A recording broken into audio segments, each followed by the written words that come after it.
Hey guys, here we are, question number 1. A circle has a radius, or a 12-inch diameter is folded in half and then folded in half again. What is the area?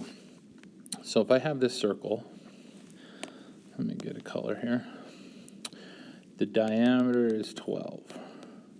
That means the radius, we're going to cut in half, and it's going to be 6. So if you think, if I fold this circle in half, I have half a circle. And then if I fold it in half again, I have a fourth of a circle.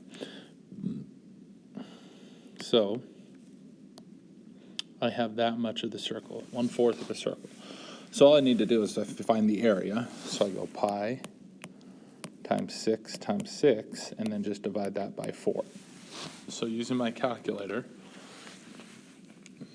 pi times 6 divided by 4 gives me 28.27. And that's my answer.